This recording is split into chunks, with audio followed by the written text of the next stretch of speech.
dari sisi pengelolaan kita juga pengennya properti-properti, makin banyak properti yang bisa kita kelola sehingga kita bisa bantu bener-bener owner-owner itu nggak perlu ribet lagi ngurusin kosan karena Aha. semuanya udah kita bantu, kita kelola, mereka cukup menikmati passive income-nya aja dan ketika passive income-nya ini lebih cepat mereka dapat, mereka juga akhirnya lebih produktif ya, bisa beli kosan lagi atau invest ke kosan baru atau segala macam kayak Terus gitu. taruh lagi di Itu lu sih yang lagi kita gitu ya. pengen. Betul. Mindset-nya mungkin jangan kayak, oke saya perempuan, maka saya nggak bisa nih dibanding laki-laki gitu. Mungkin enggak sih, sebenarnya menurut saya sama aja, prinsipnya sama aja, cowok-cewek itu kemampuannya sama kok gitu. Dibilang cowok lebih kuat secara fisik nggak juga, kalau dilatih bisa-bisa aja ya kan. Ngangkat beban berapa kilo bisa-bisa Ngangkat aja galon dilatih tiap hari ya gitu. di kos-kosan. Iya.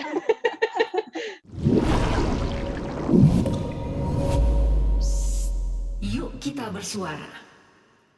Sekarang aku mau ngobrol sama founder ini kos-kosan bukan ya. Foundernya mamikos.com. Anggit, apa kabar? Halo, baik, kabar baik. India Lo apa di mana kabar? sih? Alhamdulillah. Lo di mana sekarang? Posisi lagi di Jogja. Oh, oke. Padahal kalau ngobrol Iya. enakan langsung ya. Lo kapan ke Jakarta? Kita ngobrol langsung di sini. Bulan Maret besok sih, cuma tanggalnya belum pasti ya, nanti kita kabarin. Oke. Nah, gini loh, kita tuh mau belajar sama lu punya apa usaha gitu kan. Karena gede banget nih. Dan lu tuh kayak comblang gitu kan, orang nyari, terus ada orang ada gitu kan. Lu comblangin, Betul. cocok jadi disewa lah kos-kosannya gitu sama orang yang nyari kos-kosan. Atau kalau nggak cocok, nggak ada rasa sayang, ya dia dia nyari yang lain gitu kan. Iya. Itu dari kapan tuh jadi comblangan kos-kosan gini? Iya, kita mulai tuh 2015 akhir. Jadi waktu itu mungkin kondisinya belum ada nih platform, isinya platform nggak sebanyak kayak sekarang lah gitu. Iya. E-commerce juga belum segede itu gitu kan ya. Jadi dan untuk pasar kosan tuh kita ngelihatnya pasarnya tuh gede ya, kayak di seluruh kota besar Indonesia itu kan kos-kosan itu ada ya. Semua ada. Betul, banyak yang merantau dan segala macam, tapi nyarinya tuh susah gitu, padahal banyak kan gitu. Kenapa kok susah gitu? Jadi waktu itu tuh permasalahan tuh muncul dari kayak pas kita nyariin kos-kosan buat teman-teman kita sendiri sih. Waktu itu kita emang baru aja kayak buka kantor IT di Jogja. Banyak yang datang ke Jogja untuk merantau, untuk kerja. Nah, nyari kos-kosannya susah banget, harus benar-benar datang satu-satu, keliling, ketok-ketok. Ini kosan bukan Bu? Ada kamar enggak? Terus begitu ngelihat kamarnya cocok nggak cocok kayak gitu. Jadi kita ngeliat kok ini susah banget ya nyari kosan padahal banyak gitu. Jadi itu kemudian yang mendorong kita bikin si Mami Kos ini gitu ya, di waktu itu bulan November 2015 lah kita mulai perjalanan kita. Itu awal mulanya. Lu sendiri sempet nggak sih ngerasa susah nyari kos-kosan buat lu sendiri? Kebetulan aku tuh partner aku mungkin ya. Aku posisinya pas di Jogja itu kebetulan aku memang udah ada tempat tinggal di situ karena emang asli sini. Terus partner aku sendiri nih, dia perantau, dia pindah-pindah dari satu tempat ke yang lain dan pindahnya itu tuh sangat sangat ribet gitu karena ketika dia mau nyari yang cocok itu kok kayak lama, kayak sulit gitu karena benar-benar harus datengin satu-satu ya, ngeliatin gitu-gitu. Gitu. Kepikiran gitu, maksudnya ya udah kita bikin deh aplikasi atau apa gitu ya, bikin deh gitu, langsung kepikiran kayak gitu kan ya, maksudnya nggak gampang gitu punya pemikiran bikin deh gitu ya. Itu awalnya dari mana? Emang orang nggak gampang ya nyari kos-kosan, harus datang, harus ketok-ketok, Bu ada yang kosong apa enggak, dilihat kamarnya kayak gitu-gitu. Emang susah sih prosesnya gitu, tapi kepikiran ya udah kita bikin yuk biar gampang orang-orang gitu. Itu awalnya, nah mungkin nyambung sama background saya juga ya. Background saya juga bukan IT nih dulu pas awal-awal kita bikin, dan saya juga waktu itu bingung emang kita bisa ya bikin solusi IT nih buat pasar ini gitu. Nah kemudian partner saya yang punya wawasan lumayan luas nih, oh ternyata di banyak negara lain, misalnya di Korea, di Amerika gitu, proses pencarian tempat tinggal, terutama kayak kamar sewa gitu ya, apartemen atau di luar tuh sebenarnya nggak ada sih tipe kos-kosan gitu. Kebanyakan apartemen gitu tuh udah banyak perusahaan IT yang mencoba bikin aplikasi untuk memberi solusi ini gitu. Nah di Indonesia ini belum ada yang waktu itu belum ada yang spesifik untuk kos-kosan gitu. Mungkin untuk cari rumah udah ada jual beli rumah ya itu udah ada atau yang kayak general iklan semua barang gitu, classified gitu tuh udah ada. Cuman yang spesifik untuk organizing data kos-kosan gitu itu belum ada. Gitu. Jadi disitulah kita, oh ternyata ada benchmark di luar sana, memang solusi ini terbukti dibutuhin nih, dipakai sama orang gitu. Terus ya udah dari situ kita pede untuk bikin. Ya awalnya mungkin nggak benar-benar 100% pede ya, kayak ada 50-50 juga nih, bisa nggak ya kita gitu. Gitu sih. Iya kan itu kan kayak kos-kosan gitu, itu kayak bisnis yang bukan bisnis utama, kayak orang tuh kayak kerja di mana terus punya duit lebih bikin kos-kosan, jadi kayak sampingan gitu kan. Itu kan kebanyakan orang buka kos-kosan kan untuk sampingan atau kalau nggak buat ya udah buat nabung hari tua gitu, kayak gitu ya kan. Nah, betul. ngubah itu tuh gimana? Jadi kalau dulu memang kebanyakan seperti itu ya, banyak kayak kos-kosan itu stigmanya selalu oh ya udah nanti kalau aku udah selesai kerja pensiun punya usaha kos-kosan sambil santai-santai gitu kan nungguin anak kos gitu. Nah cuman sebenarnya lewat Mami Kos itu yang kita lihat kita ubah adalah gini, tadinya tadi ya Mak Comblang itu kan tadinya sebelum ada Mak Comblang kita ini nyari penghuni itu lama gitu. Misalnya saya punya 10 kamar, saya mau memenuhi nih kamar kalau tanpa aplikasi itu mungkin bisa butuh waktu 6 bulan sampai 8-9 bulan gitu ya. Tapi ketika kita bisa matchingin lebih cepat, itu mereka bahkan bisa ada yang full dalam waktu sebulan saja. Full dalam waktu 2 bulan saja, karena kita juga kasih sekarang kita juga kasih rekomendasi kayak harga yang paling tepat berapa nih, fasilitas yang paling tepat seperti apa nih gitu. Jadi mereka bisa matching lebih cepat. Impact-nya adalah bisnis kosannya kan jadi lebih produktif ya.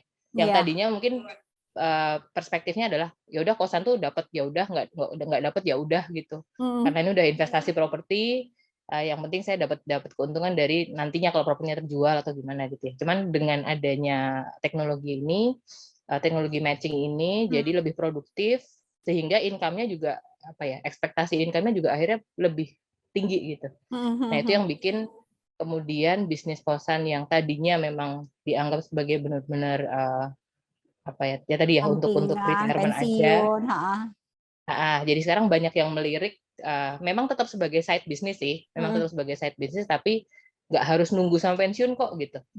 Bisa aja dia bisa start earlier, punya beberapa bisnis, salah satunya kos-kosan kayak gitu. Lu punya kamar lu ada yang lo dipakai orang juga di sini?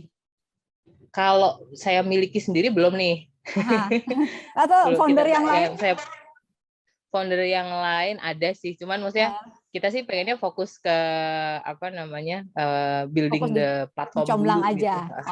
Oke. Betul. Cuman kalau di Mamiko sendiri karena tadi ya, karena kita udah awalnya kita bikin platform Mak Comblang aja nih gitu. Nah, setelah kita interaksi banyak dengan pemilik, dengan pengguna, ternyata tuh ada gap di mana mereka sendiri kadang pengen dari pemilik tuh pengen kos-kosannya benar-benar sebagai passive income deh gitu. Artinya saya nggak perlu repot ngurusin, saya nggak perlu, tapi saya bisa menerima keuntungan yang pasti gitu.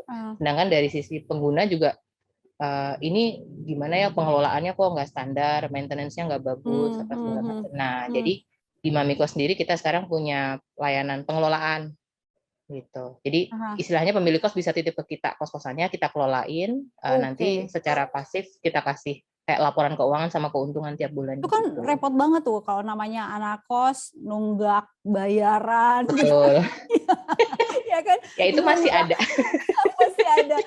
Aduh, belum ada kiriman. Nih, Indi kayaknya mikir-mikir kan, jadi ibu kos juga ya. Enggak sih, aduh belum dikirim duit, ntar dulu ya belum bayar, sebulan, 2 bulan, berapa bulan nunggak gitu. Ada kayak gitu-gitu. Nah, terus solusinya gimana? Ada sih. Ada. Jadi banyak nggak yang nunggak gitu? Cerita-cerita di kosan tuh masih cerita lama masih banyak lah. Gitu. Ya? Nunggak lah, barang misalnya barang hilang, barang rusak. Remote AC gitu, asalnya ada jadi nggak ada. Ya, gitu. betul. Galon aku habis terus gitu kan. kayak gitu Terus tuh terus? masih ada sih. Jadi kalau di kita Mami Kos ini memang awalnya matching aja nih ya, tapi ya tadi tuh karena kita interaksi makin dalam nih sama pemilik sama pengguna, kita tahu tuh masalah-masalah gitu dihadapi nih ternyata sama Heeh. mereka gitu ya. Nah dari sisi platform kita sekarang juga punya kayak sistem manajemen pengelolaan kosan gitu, kayak software Mhm. gitulah, software Mhm. pemilik bisa pakai secara gratis. Nah salah satu fiturnya itu ada kayak pengingat Mmm. tagihan Mhm. gitu. Jadi pemilik tuh bisa misalnya, oh saya punya 10 kamar yang terhuni 7 gitu ya. Heeh. Terus tiap kamar saya input nih kontrak sewanya seperti apa. Misalnya ada Heeh. namanya Indi gitu. Indi Heeh. sewa dari bulan Januari sampai bulan Juni, Heeh. pembayarannya tiap tanggal 5 gitu. Heeh. Nah, nanti Indi sendiri akan dapat kayak kontrak digital gitu, di mana Heeh. Indi sendiri mungkin sebelum lupa ya, udah tahu dulu nih, oh saya bayar Mmm. harus tiap tanggal 5, Mhm. dan udah dapat kayak link invoice Mhm. digital gitu, bisa bayar pakai payment method apa aja, mulai Itu dari e-wallet, transfer auto apa segala auto macam, semua ya? auto semua. Oke Nah, oke. otomatis juga tanpa perlu ngingetin si Mhm. pemilik ini, sistem kita udah ngingetin secara otomatis ke Mhm. WhatsApp-nya Indi sama ke SMS sama email juga gitu. Heeh. Jadi nggak perlu, istilahnya itu mengurangi lah, meminimalisir resiko nunggak Iya. gitu-gitu. Iya, tapi kan pas hari H, oke udah ada pengingat gitu, udah ada reminder. Terus tahu-tahu duit butuh buat ya kalau kalau zaman dulu kan skripsi lah, apalah gitu kan. Tiba-tiba duitnya buat yang lain gitu kan. Ya itu kan terjadi Iya, iya, gitu. iya, iya, Terus kalau nunggak sampai lewat betul. tanggal apa? Ada otomatis apa? Matiin listrik atau matiin apa gitu. Kayak gitu. Kalau kalau kos-kosan yang nggak kita kelola memang ujung-ujungnya kebijakan tergantung pemilik ya. Ah, Apakah dia, soalnya kan kadang apalagi di masa COVID gini tuh banyak juga yang ngasih keringanan gitu. Karena banyak juga yang anak kosan yang nggak bisa bayar mungkin karena memang perusahaannya emang gajinya ada keterlambatan kayak atau mm, apa gitu, kita mm, temuin juga sih. Nah kalau untuk kos-kosan yang kami kelola memang ada kayak policy-nya sih. Jadi mm, misalnya keterlambatan sekian minggu, mhm, uh, ada denda berjenjang, tapi juga mhm, sebenarnya selama COVID kita kasih keringanan juga. Gitu kalau mmm. yang masalah nunggak ya. Nggak ada apa kayak penalti gitu, udah nunggak 10 Ada. bulan, ada? Kayaknya kalau sampai 10 bulan Nggak ada. kayak nggak ini sih, nggak akan tinggal di situ. Itu, terus Gitu. ada masalah apa lagi nih? Kan kalau di kos-kosan konvensional kan, kos putri, putra nggak boleh masuk. Betul, Kalau ini betul, gimana? betul.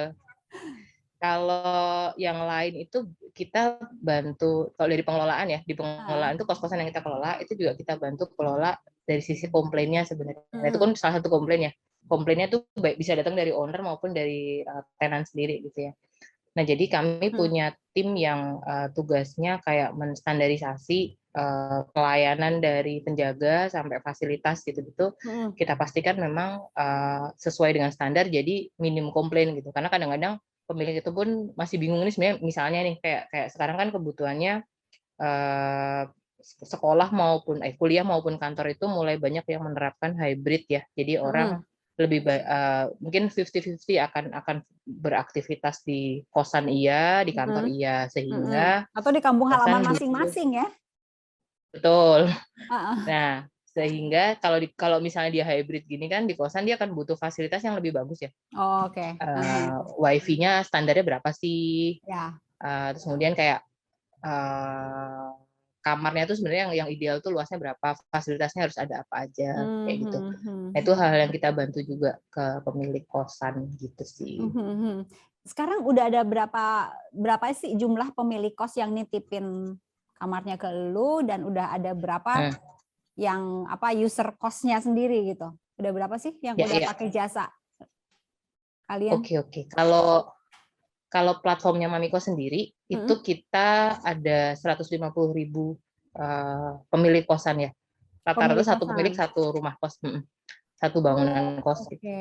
Satu rumah kos isinya ada Gitu. berapa pintu kamar tuh berarti? Rata-rata 10 sampai 15. Oke, oke. Terus terus? Rata-rata 10 sampai 15. Aha. Terus kalau yang dikelolain lewat kita itu total udah ada sekitar 7.000 kamar Hmm. gitu. Yang dikelola, tapi kita masih terbatas sih, areanya masih Jabodetabek, Mhm, Bandung, mhm. Jogja, Semarang, sama Surabaya, Malang Berarti lu untuk yang butuh kita orang kelola. banyak banget untuk kelola di berbagai kota itu ya? Kalau kayak penjaga itu sebenarnya kita masih kerja sama owner ya. Jadi kita memang Oke. provide guidance-nya aja, tapi kita memang ada kayak supervisor di lapangan yang memastikan si operasionalnya itu sesuai dengan guidelines dari kita. Gitu. Oke, ada yang sampai keluar offside lah dari aturan kalian gitu, ya kan? Terus diapain? Misalnya gimana tuh misalnya contoh? Ya kan tadi ada guidance kan, udah dikasih Oh, nih, iya. terus ternyata keluar nih, pemilik kosnya itu Iya. keluar dari guidance itu, terus sama kalian diapain? Nah, kalau kita sebenarnya kita ada beberapa tahap gitu sih, kayak pasti kan di tahap-tahap awal tuh butuh penyesuaian ya, kayak pemilik ketika masuk itu 3 bulan pertama itu masih kita bantu lah, masih kita bantu deketin, maksudnya kayak ini sebaiknya gini, sebaiknya gitu, masih kita bantu deketin. Tapi nanti kalau udah beberapa bulan kemudian memang ada semacam point system ya, point system yang dimana kalau memang dia makin misalnya kita bekerja sama dengan baik, makin merawat si kos-kosan ini makin jadi lebih baik, dan akhirnya impact-nya juga kan penghuninya makin betah, yang datang juga yang convert makin cepat gitu. Nah, itu ada pointer sendiri nih buat si owner ini gitu. Ya harapannya sih dengan insentif ini yang nggak sesuai guidance juga akhirnya tertarik untuk lebih mengikuti gitu. Itu lakunya banget tahun-tahun berapa, inget nggak? Yang tiba-tiba kok jadi banyak banget nih gitu, tahun-tahun berapa? Kalau sebenarnya gini sih, kalau pas COVID itu pasti dari sisi okupansi ya, atau dari sisi. Nah, kalau pas COVID itu sebenarnya dari sisi okupansi kita mengalami penurunan tuh pasti. Jadi kayak terutama mungkin kalau kayak mungkin inget ya awal-awal COVID Maret 2020 itu kan kayak berapa bulan sebelum Lebaran gitu kan. Iya. Nah, dan kayaknya waktu itu masih ada gosip-gosip kayak bakal di lockdown, bakal nggak boleh terbang segala macam. Jadi akhirnya orang-orang tuh memutuskan kayak early mudik. Oke. Jadi itu kita lihat sih, wah kok dropnya lumayan ya gitu. Nah, memang mungkin tiap daerah berbeda nih, kayak daerah yang relatif mix antara bisnis sama university gitu, ngedropnya nggak terlalu parah. Tapi kalau daerah yang kampus itu udah benar-benar drop lumayan gitu. Drop lumayan karena ya kampus diwajibkan juga, semua ya. online kan. Gitu. Nah, terus kayaknya kan setelah Lebaran, setelah semester baru 2020 tuh masih lumayan, agak lumayan apa ya, sentimennya positif, tapi karena belum balik-balik juga masih naiknya sedikit-sedikit gitu. Nah, baru benar-benar kerasa, oh ini udah mulai recover segala macam itu di 2021 semester 2. Itu kayaknya didorong juga kecepatan vaksinasi kita juga udah mulai merata ya.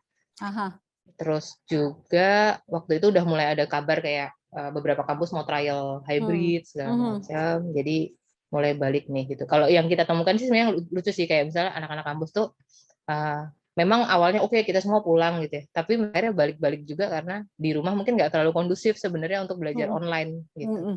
Karena kadang di kampung halaman wifi-nya belum terlalu stabil. Masih ada mati-mati listrik gitu. Jadi justru malah balik ke kosan, di kosan terutama kalau kosan yang kita standarisasi ya, itu lebih nyaman gitu buat mereka bisa belajar. Gitu. Oke, Anggit, lu kan founder ya, cewek gitu kan. 2 lagi cowok. Berapa orang? 3 cowok. 3 cowok. 4. Nah, 3 lagi ini lebih banyak di ngurusin apanya nih? Kalau Anggit lebih banyak ngurusin apanya, terus yang 3 lagi lebih ke apa? Jadi kita berempat, awalnya berdua. Pas awal kita berdiri itu saya lebih ke business and operation gitu. Kalau yang satu lagi memang lebih ke tech-nya, ke IT-nya, kayak bikin platformnya dari awal gitu. Terus ketika platformnya udah mulai banyak dipakai, kita merasa kayak kayaknya kita perlu nambah orang yang lebih expert nih gitu. Makanya partner saya ngajak temannya yang udah lebih berpengalaman di engineering gitu ya. Udah 15 tahun berpengalaman, kita ajak. Nah, terus saya sendiri juga merasa kayak ketika kita mengembangkan bisnisnya udah berkembang nih, nggak cuma dari Mak Comblang aja, jadi macam-macam. Dari Mak Comblang kita sekarang pegang transaction atau payment kos-kosan, terus kita juga pegang pengelolaan kos-kosan. Nah, itu saya butuh partner, dan kebetulan teman saya ini memang udah bantuin kita dari hari pertama walaupun belum fully join gitu ya. Jadi untuk pengembangan bisnis ini partner yang terakhir join gitu di 2019 gitu. Ya mungkin pembagiannya kayak 2 tech 2 bisnis kali ya, simpelnya. Perempuan itu kan kadang apa ya, ya bisnis kalau sukses banget gitu. Tapi kalau setengah-setengah ada yang ya urusan gender dibawa-bawa juga gitu. Lu pernah nggak ngerasain kayak gitu? Pernah. Dulu mungkin ya. Dulu tuh lumayan sering karena dulu tuh juga jarang banget kayak entrepreneur cewek di teknologi gitu. Apalagi pas 2014-15 tuh jarang banget gitu ya. Apa suara-suara yang lu dengar? Ya misalnya kayak, apalagi saya nggak ada background IT, terus background misalnya sekolah di luar negeri itu kadang-kadang juga dilihat juga, background keluarga dan segala macem gitu ya. Ya sebenarnya lebih ke pertanyaannya kayak bisa nggak sih gitu, bisa nggak ya nih orang gitu. Dan kayak gitu sih. Cuman sekarang sebenarnya enggak ya, karena kita lihat ekosistem yang ngedukung entrepreneur perempuan itu udah lumayan terbentuk ya, dan kayak terutama di industri teknologi sendiri gitu, mulai banyak, terutama dari si investor ya, kayak banyak yang mendukung atau pokoknya harus ada porsi perempuan nih di portfolio kita gitu. Iya, harus ada berapa persen nih, gitu cewek gitu ya. Betul. Jadi saya lihat sih sekarang sebenarnya kayak udah kesempatannya udah terbuka lebar gitu. Untuk siapapun perempuan yang punya visi, pengen coba sesuatu, bikin sesuatu. Karyawan ada berapa lo berarti? Karyawan 300-an sekarang. Banyak banget ya? Banyak banget. Dan itu apa? Gajian? Gimana maksudnya? Ya digaji, maksudnya bulanan. Wow. Iya digaji. Wow banget. Nah itu berarti lu dapat margin dari mana aja tuh? Dari pemilik kos dapat, dari yang nyari kos juga dapat. Iya, dari dua-duanya dapat dengan bentuk macam-macam ya, karena kan kita tadi servisnya ada yang sebagai kalau sebagai matching platform, sebagai Mak Comblang itu kan kayak iklan gitu ya. Kita dapat dari iklannya, dari transaksinya juga dapat, dari pengelolaannya juga dapat gitu. Oke. Masing-masing berapa persen? Misalnya gue punya 10 kamar nih, gue taruh di lu, gue harus berapa bayar? Nah itu kita nggak ada kayak patokan pasti gitu sih. Kayak setiap properti itu pasti kita cek potensial bisnisnya seberapa gede nih. Nanti kita revenue sharingnya seberapa gitu. Revenue sharing berapa? Nah itu nggak ada. Tadi nggak ada patokan persis ya. Cuman kita biasanya sih mulai kayak 15. Dia pengelolaan ya. Pengelolaan tuh mulai 15%. Tapi memang kita bantu handle kayak pelatihan penjaga. Kadang kita cariin penjaga. End-to-end operation lah, komplain, kalau ada yang mau datang survei apa segala macam kita bantu handle sampai standarisasi fasilitas juga. Itu dari pemilik kos. Kalau dari yang pencari kos? Itu bisa dibilang dapat dari dua-duanya sih. Gitu, karena tergantung kita modelnya nanti seperti apa. Bisa jadi kan ada service-service yang kita memang charge ke pemilik, ada yang kita charge ke penghuni gitu ya kalau dia butuh tambahan service gitu. Karena sekarang kita juga punya kayak add-ons gitu, misalnya kayak laundry, kayak beli beberapa barang-barang untuk ngisi kamar tenan gitu ya, itu juga bisa. Lucu loh, logonya itu kan mami-mami keriting pakai roll gitu. Betul. Itu terinspirasi sama film dulu deh. Apa sih namanya? Yang kungfu. Oh gitu. Itu lucu. Apa puasa, betul. Iya. Itu lucu. Asli logonya kayak gitu. Itu kebayang tuh mami-mami tuh yang judes banget, yang kalau anak-anak kosnya bandel tuh yang cerewet banget gitu. Emang kayak gitu nggak sih? Maksudnya dunia hari-hari kos-kosan kan yang hari-hari kan gitu kan. Ya entahlah. Kadang-kadang. Itu ngambil logo emang kayak begitu. Tapi benar, kalau terinspirasi dari Ibu Kos benar, karena kita pengennya kayak sebagai platform kita menjadi ibu atau yang menaungi bisnis atau mencereweti. Lu cerewet itu kan bentuk perhatian. Tergantung penyalurannya. Oke, ini Gitu. abis ini kan, abis ini mau bikin apa lagi atau mau fokus di sini dulu digedein? Ya, kita sih pengen fokus di Mami Kos dulu untuk digedein karena Sampai segede sebenarnya kayak apa? karena gini, yang 150.000 itu kan memang baru istilahnya pakai platform kita kebanyakan untuk matching aja ya. Heeh. Tapi kita sebenarnya pengen bantu lebih nih. Misalnya kayak gimana biar software tadi ya, software pengelolaan kos kita itu bantu bisnis-bisnis pemilik kos ini lebih efektif efisien gitu. Lebih balik modal lebih cepat misalnya kayak gitu. Terus Konsultan juga gitulah ya. dari sisi pengelolaan kita juga pengennya properti-properti makin banyak properti yang bisa kita kelola sehingga kita bisa bantu bener-bener owner-owner itu nggak perlu ribet lagi ngurusin kosan karena semuanya udah kita bantu kita kelola, mereka cukup menikmati passive income-nya aja dan ketika passive income-nya ini lebih cepat mereka dapat, mereka juga akhirnya lebih produktif ya, bisa beli kosan lagi atau invest ke kosan baru atau apa segala macam kayak Terus gitu. taruh lagi di Itu lu sih yang lagi kita gitu pengen. ya.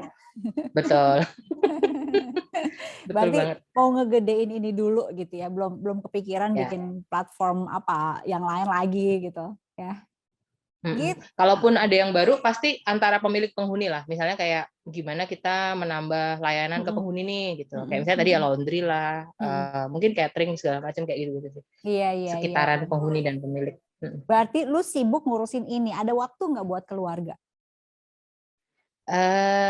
Kebetulan aku tuh bukan yang pinter membagi waktu, tapi selalu coba kuusahakan sih. Kayak at least dalam sebulan gitu ya, pasti ada waktu untuk keluarga gitu. Tapi memang Sebulan serius. Orang soalnya satu seminggu. aku masih single nih. Soalnya memang belum ada tanggungan apa-apa. Yang kedua, memang keluarga terdekat tuh memang ya bapak, ibu dan adik gitu ya. Dan kita sebenarnya closely communicated di WhatsApp segala macam tuh sangat-sangat dekat gitu. Nah, dan kita semua kepisah-pisah sebenarnya kayak posisi misalnya aku pas di Jakarta, keluarga aku sebenarnya di Magelang.